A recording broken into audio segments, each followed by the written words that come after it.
Donald Trump is on the verge of making the highest leverage decision of his term, but we are hearing very little about the consequences. Blame it on the parable of the president who cried tariffs. However, this situation is different, so we need to talk about it. What I am referring to, of course, is the secondary sanctions package that Trump originally announced simultaneously with the deal to sell weapons to NATO countries, to ultimately increase arms transfers to Ukraine. The ramifications of secondary sanctions could be huge, ranging from bankrupting Russia to plunging the entire world into a recession. That is why we need to take a deep dive into the subject. At least at the start, the United States was not rushing into it. Trump's sanctions threat originally came with a 50-day deadline. And while real action was happening with the weapons deals, with some of the weapons already in Ukraine and making a difference, the sanctions package left people to wonder whether it was serious, just a bluff, or yet another deadline that will come and go without anything happening, meant to distract the public from other news stories. Understandably, critics immediately pointed to option number 3. In addition to wanting to guide media coverage in a certain direction, Trump has wanted to stall real action on Russia, because anything there would be costly, and his staff within the Pentagon really want to shift the focus to the Indo-Pacific. However, less than 3 weeks later, and without any prompting, Trump cut the deadline to between 10 and 12 days from that point. That is inconsistent with wanting to stall things out, leaving us with just 2 options remaining. Well, it is a verbal threat that the leader would want his opponent to comply with, regardless of his intention to follow through, so cue the standard caveat. But we are not talking about some nebulous trade policy here. This is a major national security issue, with connections to national security priorities that we know run deep in the Trump administration. The strategy also has the backing of almost the entire Senate, Democrats and Republicans alike. And the saying is not, listen to whatever the opposite of what a leader says. As such, it is up to us to look at other cues to try to understand Trump's true intentions here. Indeed, we need to conduct a thorough investigation to understand what exactly is happening and whether Trump will follow through. So, today, we will begin by discussing what exactly is in the proposal. Then we will look at how each of the major actors will respond along the various stages of the sanctions process. For Russia, this is a question of the extent of the economic damage to the country, and whether it will actually lead to an end to the war. Then we will turn to China and India, the main countries that will pay the direct price of the sanctions. The focus there will be on the bigger strategic picture, how tariffs actually work, because goodness, the nuance there has gotten lost. What the domestic political effects will be on those countries, and what might happen if they continue to buy Russian energy exports instead. Finally, we will get to the big discussions involving the United States, like whether Trump will follow through, an economic rationale for the sanctions that is common in otherwise normal trade policy, and what the domestic economic consequences if the targets fail to yield will be. I mentioned a moment ago that Trump's announcement of the shortened deadline, as well as the secondary sanctions themselves, have not gotten the attention they really ought to. Well, let me show you a bizarre duality in the news coverage on the topic.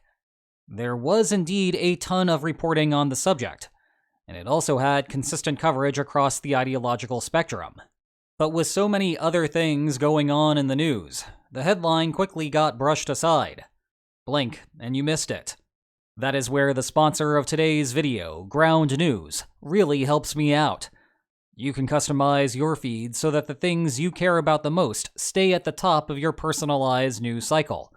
No missing out on what is happening with trade wars, never mind real wars.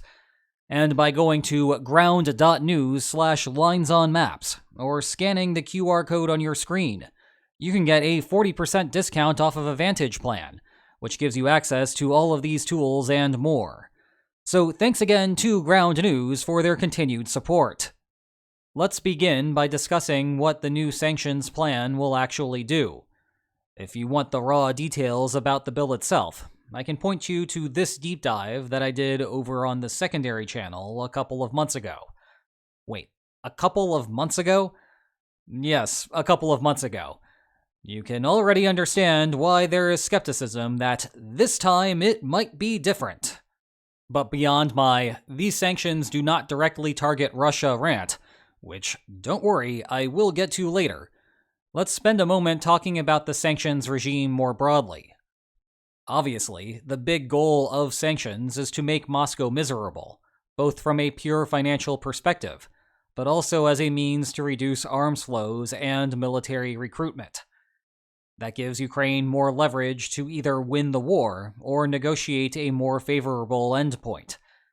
The problem with sanctions is that you are taking what is otherwise a profitable economic relationship and telling everyone that they cannot engage in it anymore. But that means that money is being left on the table, and so enterprising individuals will look for a way to go around the rules. As an analogy, think about any product that is illegal in a domestic setting. There is probably a black market for that good. As long as there is sufficient demand for a good, the supply will find a way. You end up getting cat and mouse games between the black market and law enforcement. Well, it is the same idea with large-scale sanctions, now 3 years running into this particular invasion.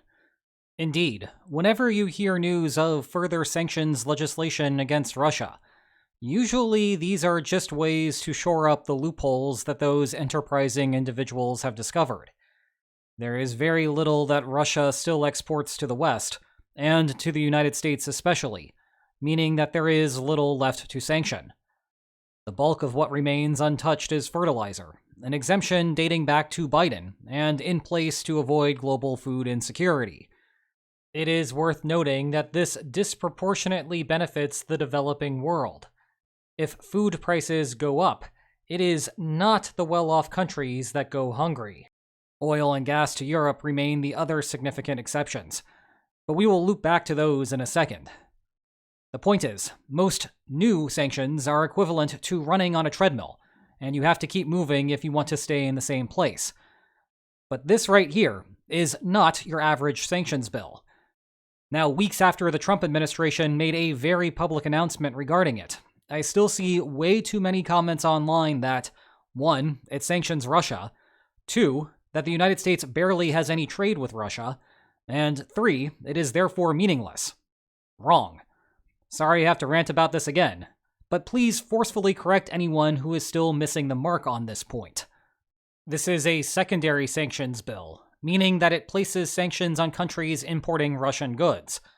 If you cannot punish the perpetrator any more than you already have, punish those aiding and abetting the perpetrator. For the most part, this means sanctioning Russia and China for importing Russian energy. Turkey and Brazil would come next on that hierarchy. The Senate bill calls for 500% tariffs, while the number that Trump keeps using is only 100%. There are carve-outs. Some European countries buy Russian energy and also donate aid to Ukraine. As the thinking goes, their import policies are problematic, but not as problematic. Much of the online pushback from the main targets points to European hypocrisy here.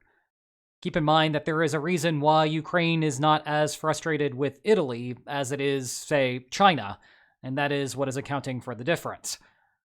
Turkey is the hardest case there, as a member of NATO, but also a large importer of Russian energy exports. Now, as a matter of strategy, there are 3 phases to how such sanctions would unfold. First, the United States has to decide whether to impose the secondary sanctions or not. Second, if the United States impose the sanctions, the affected countries must choose whether to comply with the regime or continue trading with Russia as normal. Finally, if the affected countries comply, Russia must decide its next steps for the war, which also brings in a bunch of other parties. It might be tempting to go through each of these points in sequence, but that is actually a bad way to do it. Rather, and this is a big life lesson that will improve your strategic thinking aside from today's topic, we should work backward. The reason is that what happens in the final phase determines whether China will comply or not. So we need to understand the implications of the end to inform China's previous decision. Same with a country like India. Likewise, the United States needs to understand the implications of China's decision to make a good first move. Thus, we will start at the end and work our way backward. Okay, let's imagine that the secondary sanctions shut off the oil trade. What happens next? Well, even if we are restricting attention to the big players like China and India, it is a disaster. Russia exports about 3.22 million barrels of oil per day right now. It is simply infeasible for the rest of the world's gray market to absorb that many excess barrels. The situation is even worse for natural gas. That tends to be pumped out via pipeline, and you cannot reroute a pipeline to another country like you can an oil tanker. To replace the pipeline, you would need to develop liquid natural gas terminals.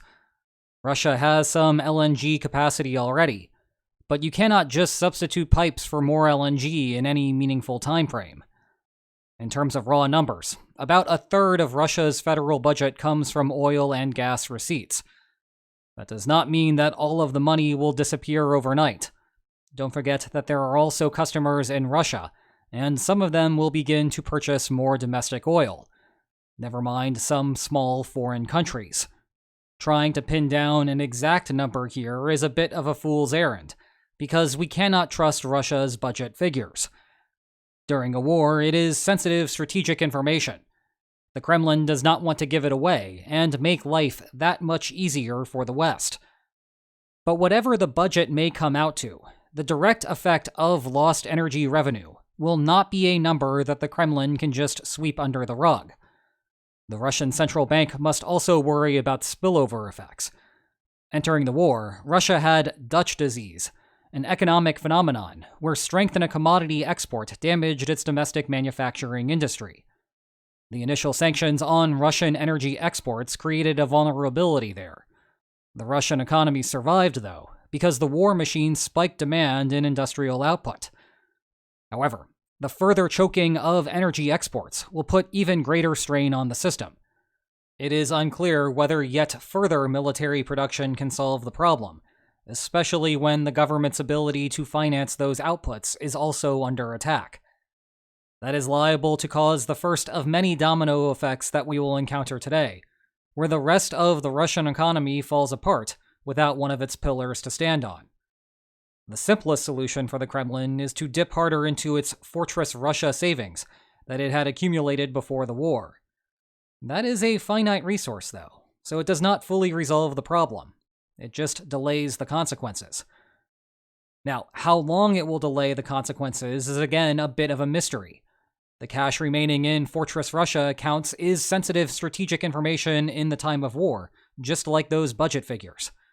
Still, the takeaway point here is that it will have a tangible effect, and arguably more than any other feasible policy could. Russia still needs to pay for its metal, and it needs to pay increasingly high premiums to entice the next month of recruits to sign up and deploy to Ukraine. As a result, the Kremlin will have to choose between exerting less military pressure on Kyiv and increasing its own instability and revolution at home. In sum, line moves east. Of course, line moves east is not the point of the United States imposing secondary sanctions. The Trump administration wants an end to the war. Unfortunately for the president, though, attacking crude oil is a crude way to accomplish this goal. It will make Ukraine a little more optimistic about its expected outcome of the war, and Russia a little less optimistic. That does not immediately result in a convergence in expectations, and convergence is what you need for the war to end. The Kremlin still thinks that it can outlast the West and obtain a much better battlefield outcome by continuing to fight. Perhaps implementing the secondary sanctions may move that belief, sort of a wake-up call in the Kremlin about how much Trump can be manipulated. But you can understand why bettors might not be rushing to place such peace bets. Still, there are a couple of points for optimism about why this pushes the conflict in the right direction, even if the effects will not be immediate. First, Russia needs to keep pushing new men to the front to maintain the initiative. One of the main bargaining frictions driving the war currently is an incongruence between the line of control and Russia's expected outcome of the war. A reduced ability to keep pushing the current offensive starts to align those two, and so we are making progress there. If you want more details about this issue, check out this video from last week. I do not want to repeat all of its points here. Second, following Special Envoy to Ukraine Keith Kellogg's peace proposal, the sanctions only stay as long as Ukraine is willing to pursue a ceasefire. So, yes, in the aggregate, the sanctions ought to make Ukraine more optimistic. But the United States can effectively suppress that optimism by reminding Kyiv that trying to exploit it will result in the sanctions being lifted and bad battlefield outcomes. And I think we all have it ingrained in our heads what it looks like when Ukraine and the United States are not on the same page regarding ceasefires and settlements. Now let's go a step back in the sequence and examine whether China and India will comply with the sanctions regime. The central lessons from the previous section are that 1. This will likely be a long-term policy, and 2. The effect will not be good for Russia. Point 1 makes breaking the regime look unattractive, because the pain will correspondingly last a long time. Meanwhile, point 2 is effectively irrelevant for India. The country has tried to stay neutral on just about everything from day one of its independence. What is more interesting here is that Trump enacting the policy effectively forces India to pick a side, but we will get to that choice in a moment. For China, it may be tempting to think that Xi is concerned about Russia's battlefield outcomes, limitless friendship, and all of that. I think the joy visible in both of their faces tells you what you need to know about that, though. Beijing and Moscow are not aligned by a common goal. Rather, they have a marriage of convenience, united by their desire to disrupt the Western world order. To be clear, Russia is not about to start fighting China. This is not one of those geopolitics fanfic videos that tend to get a lot of views, but are utterly devoid of reality. It is just that how much land Russia captures in Ukraine is effectively irrelevant to China. The real question that matters to Xi is how much the West's ability to defend Taiwan has declined. Well, that and how much money China can make in the process, whether it is from buying cheap Russian oil or exporting dual-use goods that Russia can eventually fashion into weapons. As a result, this ultimately boils down to an economic question for both parties. And so to the trade data we go. India exports about $88 billion in goods to the United States annually. The home of the brave is indeed India's largest trading partner. For China, it is $525 billion annually. Again, the largest bilateral trading partner for Beijing. Now would be a good time to dive into the economic consequences of a 100% tariff on those goods. Because, like I said at the top, the nuance of tariff policy has been lost in the political discourse over the last decade. 3 points about this: who pays for the tariffs, how much the tariffs actually charge, and how much damage they will cause. First, the Trump administration often touts tariffs as being a great source of revenue and a way to make other countries essentially transfer money to the United States. That is wrong. To state the obvious, when prices increase on the end goods sold, the increased price is attributable to the tariff. That extra amount effectively ends up in the government's coffers, meaning that the U.S. consumers have now paid a tax. Now, the money might not literally be handed directly to the government, but a tax with extra steps is still a tax. This has led to a separate belief that the only thing tariffs do is raise prices for Americans. That is also not true.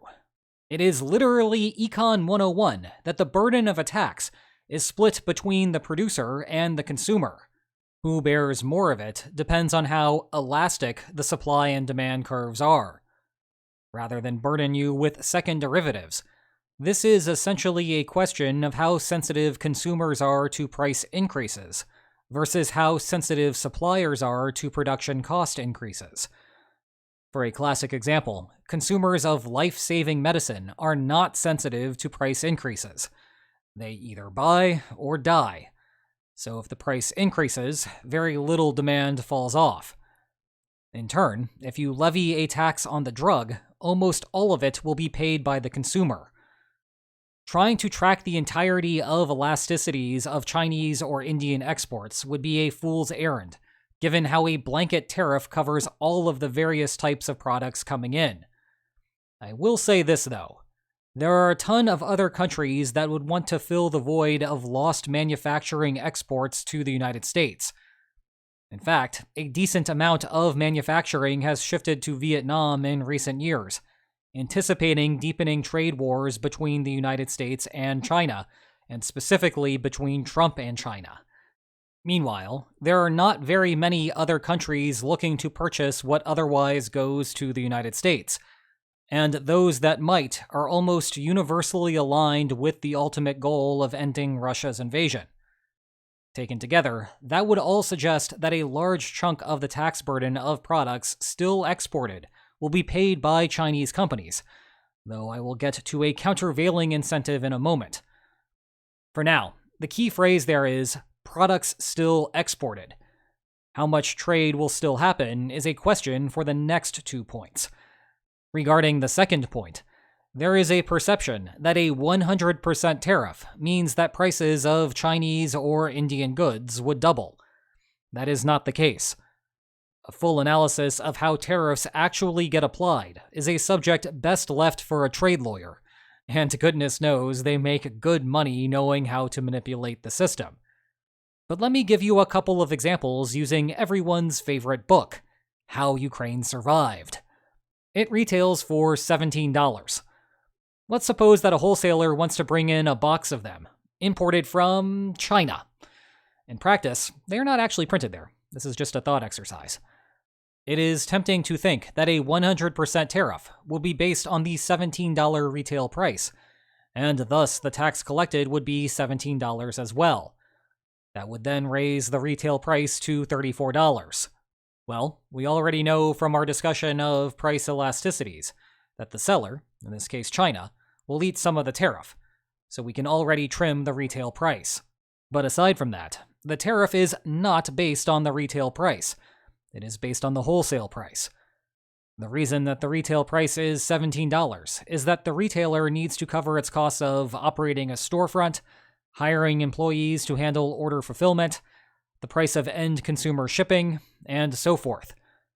For something like a book, the cost of the intellectual property development was done in the United States, and that is also built into the retail price. It would not make sense to levy a tariff on those things, and so that is not what happens in practice. If the wholesaler charges $4 to print a book, then $4 is the basis of the tariff.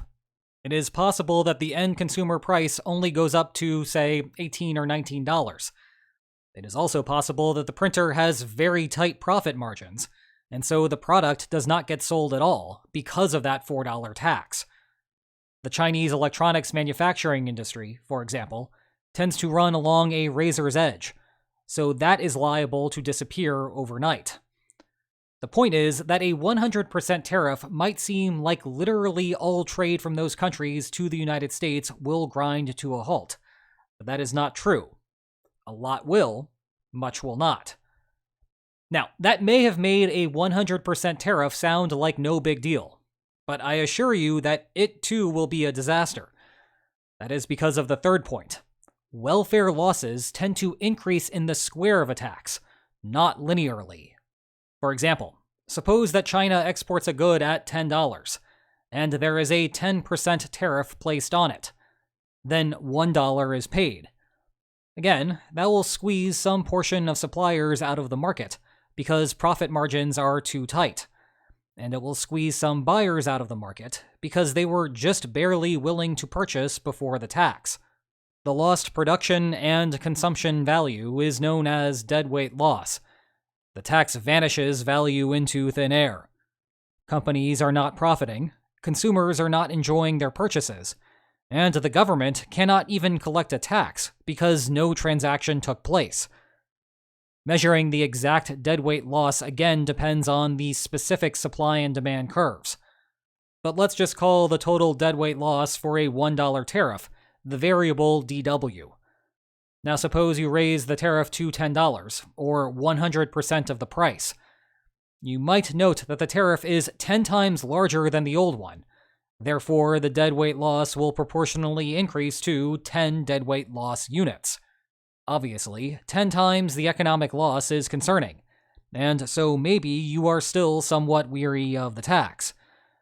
Well, that conclusion is wrong.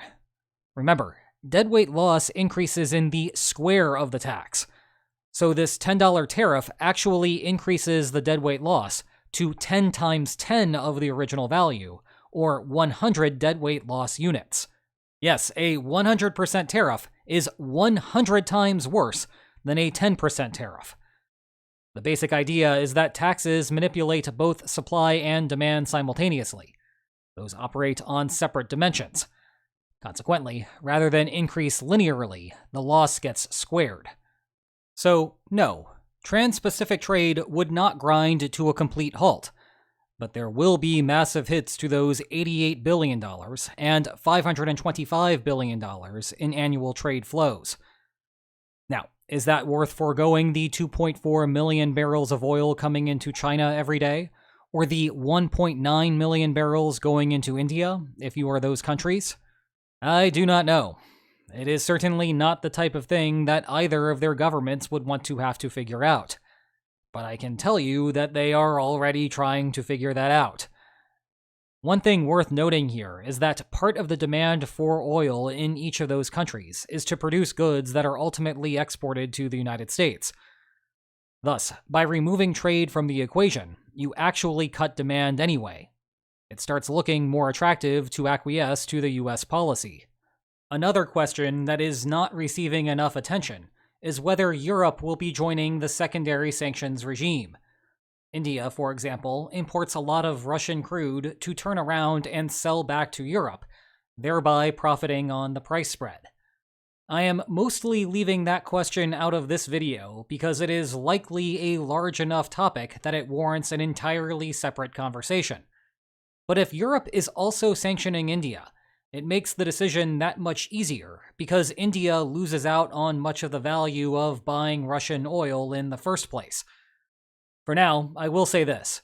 Ukraine is more of a Europe problem than a United States problem, and I find it curious how Europe's participation in this sanctions regime has received very little coverage so far. To be clear, I am not saying that Europe does not care, but there is an odd media disconnect where it is front and center for the Trump administration, but seemingly on the media's back burner for Europe. Okay, that was the big picture outlook on trade. I now want to zoom in on the domestic political consequences of curtailing trade with the United States on that level. Although India's ratio of oil dependency to US trade is higher than China's, I will mostly focus on China here.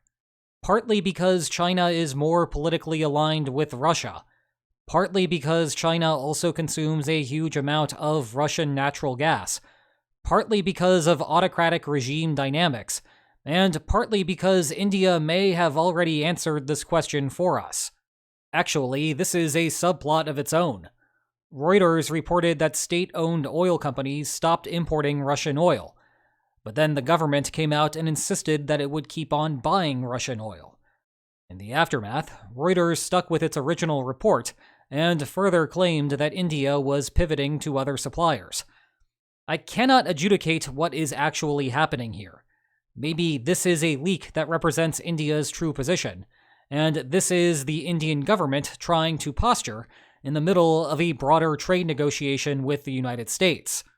There is also plenty of reason to posture about the secondary sanctions themselves, because India would really like to keep the status quo flowing, and one way to achieve that objective is to convince the Trump administration that India will not back down. In any case, we still have these points. India is therefore the easier target, and so we head to China, where stability is of paramount importance to the Chinese Communist Party. You see, the CCP does not have democratic legitimacy to fall back on, nor does the current ruling power benefit from having a consistently underperforming opposition group. Actually, autocratic governments tend not to have official political opposition groups at all, but they have to be more concerned about what happens during an uprising, because autocrats have a nasty tendency to end up exiled, jailed, or killed after losing power, rather than just living a quiet retirement. The domestic economic implications of lost trade with the United States would be enormous. Let's use the coastal province of Guangdong, one of China's manufacturing hubs, as an example. In 2019, Trump imposed a 12% tariff on China. Guangdong shed 6% of its manufacturing jobs. Given that losses increase more rapidly as the size of a tariff increases, a 100% tariff would be much, much worse. Small and medium-sized firms tend to run on lower profit margins and have less cash on hand. They would want to pass through more of the tariff to consumers, so they will disproportionately be the first casualties. Their predicament serves as a warning to Beijing. It may be tempting to try to continue importing Russian oil, just to see whether the West will hold up. And don't worry, we will have plenty to discuss on that front in a moment. But when those factories shut down, their workforces will leave, and perhaps depart the area completely for their rural homelands. They were only there for work. If there is no work, they might leave to look for more meager employment in near-subsistence agriculture. Hence, there is a deeper problem. One cannot simply restart U.S. trade 6 months later and expect everything to return to normal. Even the factories that do manage to survive will have to cut hours. Many low-wage employees need constant overtime to scrape by. They will find themselves struggling. There are domino effects here. Cities with manufacturing sectors also have a ton of service workers who feed and entertain those people making money in the factories. If there are no dollars coming in, then they too will be out of work. It will even cause problems in those aforementioned rural areas. Family members who left for manufacturing centers still send remittances back home.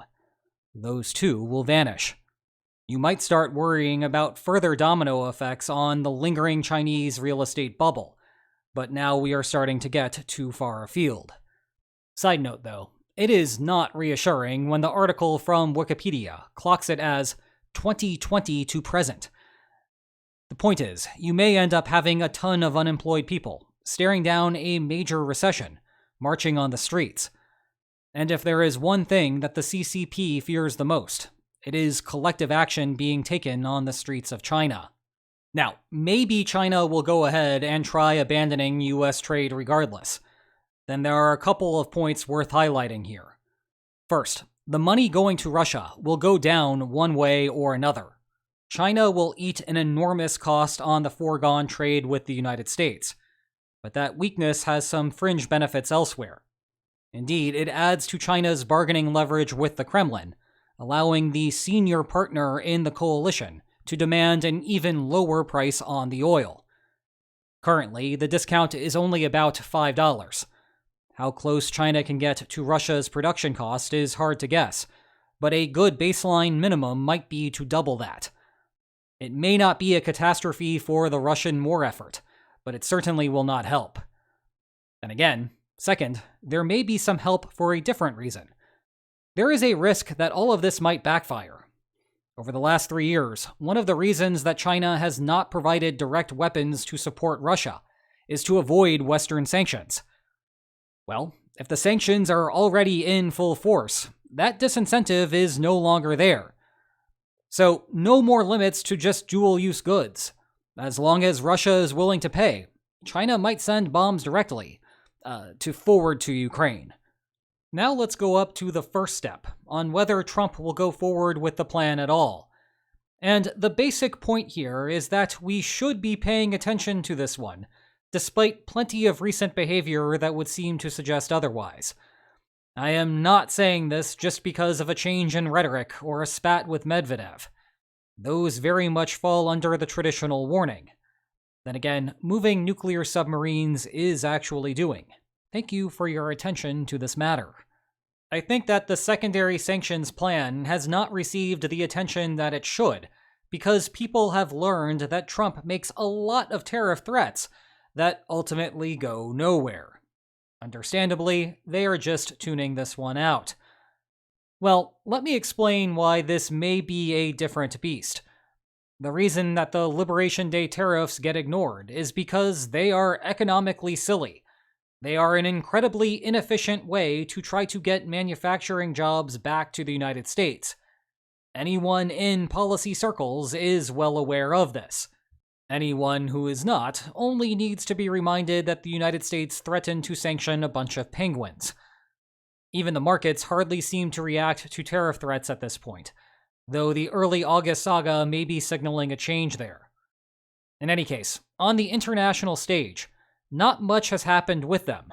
It's a taco buffet, because there will be electoral consequences for Trump imposing massive tariffs that will hardly accomplish their goals. And still, despite that, the United States is getting concessions. Lots of people in Europe are upset with their trade deal. But this happens because there remains a chance that if there is no movement at all, Trump will impose something, and avoiding that something is worth making the concessions. Actually, even within these deals, the United States is still imposing new tariffs. So the idea that Trump never does anything here is fundamentally false. They just tend to get toned down and still remain of questionable economic value to the United States.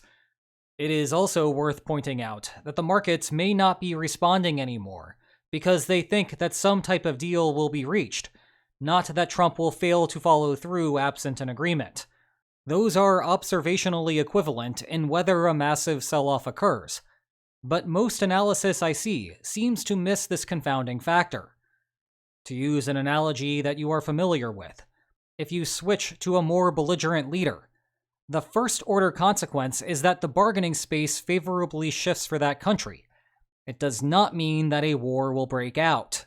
But unlike the silly trade disputes, the secondary sanctions are serious business. They are the type of policy that the Biden administration had considered implementing, but chose not to out of escalation fears or economic concerns. Meanwhile, Trump gets hammered all the time about his soft Russia policy so far. But overall, his administration has been adventurous in security affairs. In just 6 months, we have seen a lengthy operation take place along the Red Sea against Yemeni Houthis, and the United States bombed Iran's nuclear facilities.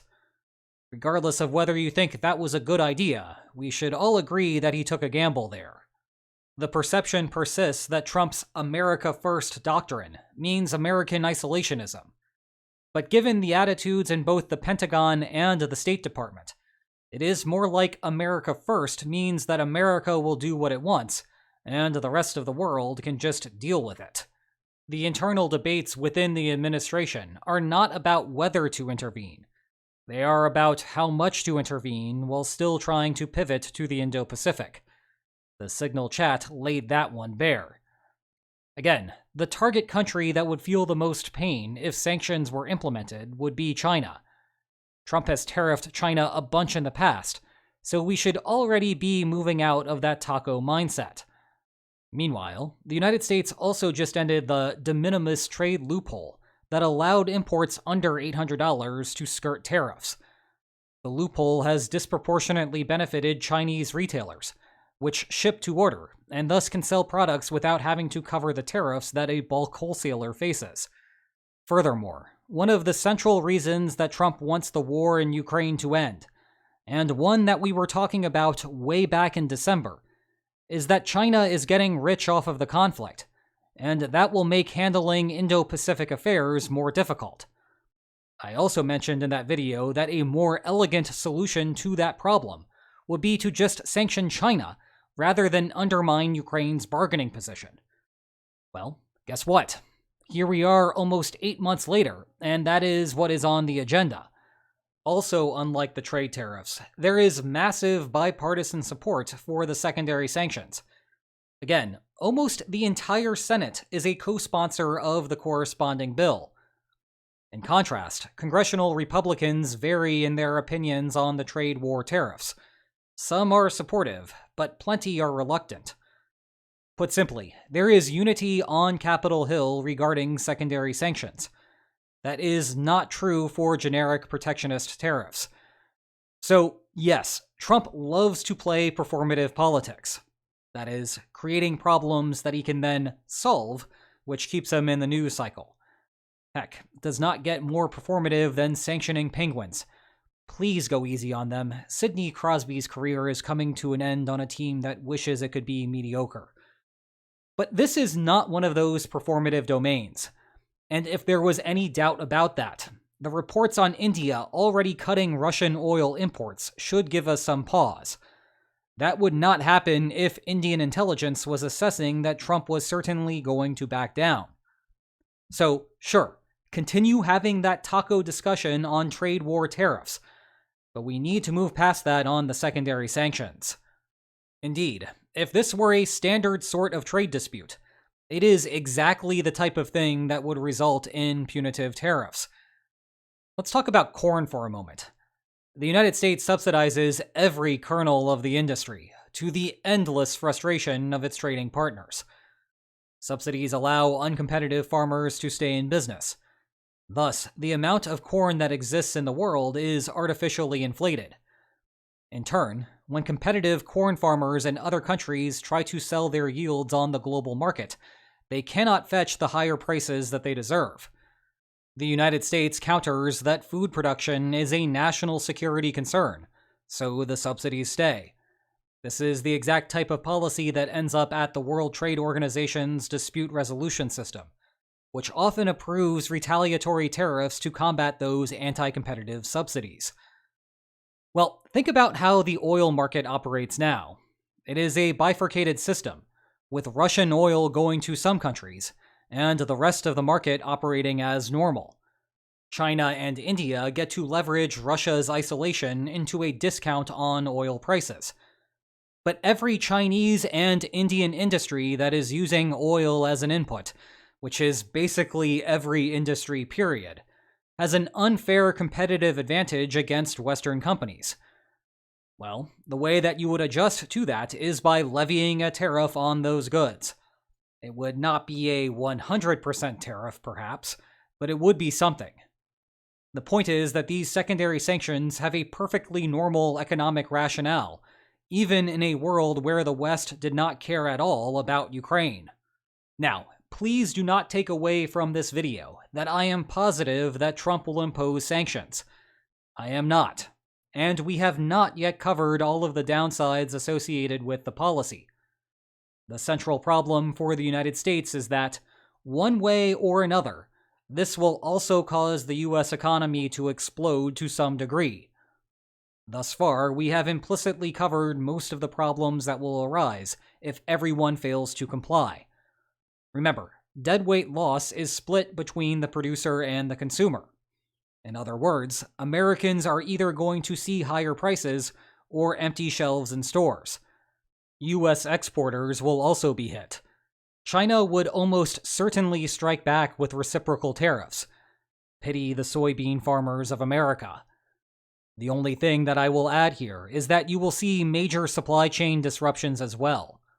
Much of what China exports are input goods for products that the United States makes. If one input is absent, then the end manufacturer stops putting in orders for the rest of the inputs. Never mind that the output good never makes it to consumers. Consequently, there are American companies that have nothing to do with China that may still find themselves driven to bankruptcy. You have experienced this once in the recent past with the pandemic. Get ready for another round of it if secondary sanctions take effect. But the problems do not go away if China and India comply. All of that oil leaving the global market means that prices on what is left will increase. This is not a huge disaster for the White House. Reminder that the United States is a net oil exporter. Still, that means higher gas prices for consumers and inflation across the board. How do you solve that? You don't. You hope that Saudi Arabia will pick up the slack. Higher prices will indeed convince Riyadh to release supply, but it will not be a one-to-one replacement. There is some subtlety to Saudi Arabia's oil strategy that extends to the rest of OPEC. The goal is not to have a fixed quota of oil produced. It is to make sure that crude prices stay low enough to keep U.S. shale producers from investing in new wells, so that Saudi Arabia can sustain long-term profits. That incentive is not sensitive to whatever is going on with Russia's military forays. So if secondary sanctions will cause oil prices to spike, Saudi Arabia will want to make a serious move. That leads to an open question of why the United States does not use the threat of secondary sanctions to enforce a much stronger price cap on Russian oil. Say, demand $20 a barrel as a discount. If India and China comply, then they can continue trading as normal with the United States. The central problem with the existing price cap is that the West tries to enforce it by denying insurance to tankers that are selling above the cap. But that has led to a Russian shadow fleet operating outside of the system. As long as you can monitor the payments, you are still good. Maybe that is a strong assumption, but resolving it would help keep global oil prices steady. Enforcement with China may be a problem for a different reason, though. Official purchases could comply with the price cap, but then the government just forwards a separate aid payment to Russia. Russia ultimately gets money above and beyond the price cap. Of course, a lower price cap does not resolve the problem of China growing richer, and therefore stronger, as a consequence of the war. But there is no reason not to implement it with India. India is a territorial rival of China's, so empowering India is actually helpful for the overall U.S. strategy in the region. So, to cap this here, I do not know whether Trump will follow through. But I can say that doing so may be the highest leverage decision of his presidency so far, and there is a higher chance that it will happen than the conventional wisdom believes. In turn, we really ought to be talking about it more. Thanks again to Ground News for sponsoring today's video. Yeah, it's been a long one. Maybe you forgot that they are justifying such a long production. But you can thank them by going to ground.news/linesonmaps or scanning the QR code on your screen to get a 40% discount on a Vantage plan. And if you enjoyed today's video, then please like, share, and subscribe, and I will see you next time. Take care.